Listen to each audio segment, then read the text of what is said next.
चंद्रदेव अत्यंत सुंदर और गौर वर्ण के थे, इसलिए उन्हें अपने सौंदर्य पर गर्व था।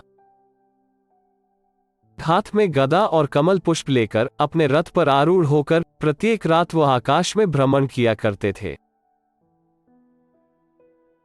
राजा दक्ष प्रजापति की 27 पुत्रियां थीं।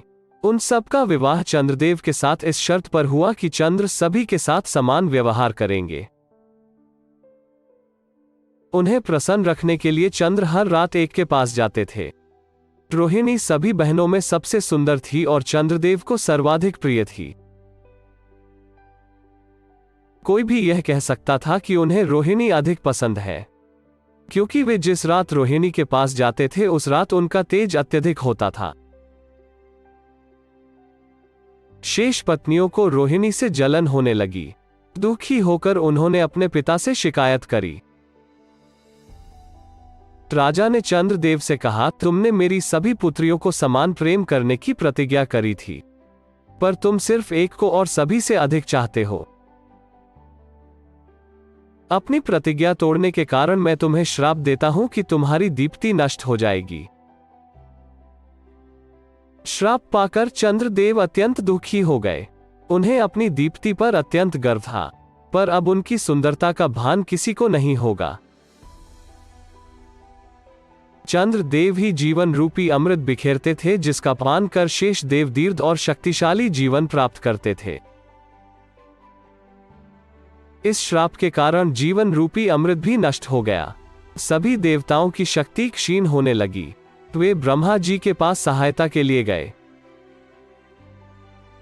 ब्रह्मा जी ने चंद्र से कहा, चंद्र आप 10 करोड़ महामृत्युंजय मंत्र का जाप करें। ऐसा करने से शिव भगवान प्रसन्न होंगे, वही आपकी दीप्ति लौटा सकते हैं। कोई उपाय न देखकर चंद्र ने मंत्र जपना प्रारंभ कर दिया। कई वर्षों तक कठिन तपस्या में बैठकर जप करते रहे। अंततः शिव ने प्रसन्न होकर दर्शन दिया और कहा, तुम्हारी तपस्या से मैं प्रसन्न हुआ, वर मांगो। चंद्रमा ने कहा, प्रभु मुझे आशीर्वाद दें कि मैं अपनी दीप्ति पा सकूं। शिव भगवान ने कहा, तुम्हें महान राजा दक्ष प्रजापति ने श्राप दिया है। मैं उससे मुक्त तो नहीं कर सकता, पर हां आंशिक रूप से आपकी दीप्ति वापस आ जाएगी।